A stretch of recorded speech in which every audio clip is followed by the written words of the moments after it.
Okay, we've been talking about all the upside. Let's talk about some of the concerns. And this is Roman Yampolsky on Joe Rogan. All right, let's take a listen.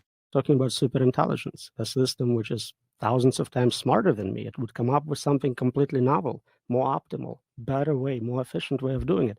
And I cannot predict it because I'm not that smart. That's exactly what it is. We're basically setting up an adversarial situation with agents which are like squirrels versus humans. No group of squirrels can figure out how to control us. The more resources, more acorns, whatever, they're not going to solve that problem. And it's the same for us. And most people think 1 or 2 steps ahead. And it's not enough. It's not enough in chess. It's not enough here. If you think about AGI and then maybe superintelligence, that's not the end of that game. The process continues. You'll get superintelligence creating next level AI. So superintelligence plus plus, 2.0, 3.0, it goes on indefinitely. So it does go on. It does go on indefinitely. There is no ceiling on this. You know, Ray Kurzweil has talked about this many times, that it will be as intelligent as human, then 10x, 100x, 1,000-fold, a billion-fold. Yep. There is no upper limit. So how do we deal with this? Dave, you've had some ideas here. By the way, Roman is a singularity student. I know him pretty well. Very, very smart, but I disagree deeply with the conversation. Yeah, me too, actually. Me too. Okay. So they're right. Fundamentally, self-improvement is imminent, and that's going to, exponentially skyrocket the capabilities. Where it's completely wrong is, look, every single iteration can be logged. It is not a hard thing to do. Also, the self-improvement can be limited to the algorithmic self-improvement. It doesn't have to be self-training. So that the AI can say, hey, here's how I suggest I speed myself up, or remap myself to faster hardware, or get rid of operating system overhead so that I run more efficiently. Those suggestions are fine. That self-improvement will really accelerate things. There's no reason it needs to develop new internal capabilities blindly. Like, that's a different loop, and it's very controllable. And so a lot of people in the research world are like, well, look, if I deploy it in my car, I want it to continue learning and improving its driving. No, you don't. You want the debugged, not self-improving thing to be driving your car, because it could do anything. And that's specifically what we never, as humanity, ever need to cross that line. There's no benefit to humanity to crossing. But we keep crossing the lines. We set boundaries and we keep crossing them, right? ChatGPT or GPT-2 and 3 was not supposed to be put on the open web.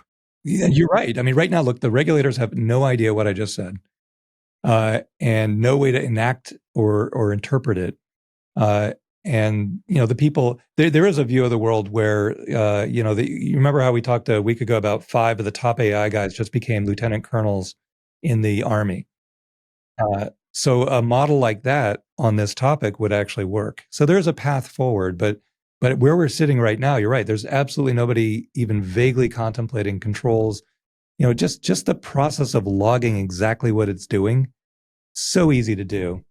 And then the metrics, the measurement of the logs, everyone will be like, oh my God, that's terabytes of data. Who's going to look at it? The AI will look at it. You don't have to worry about that. You just have an AI check of the AI logs and have that report to the regulators. Like, this is over the self-improvement line. We need to stop it.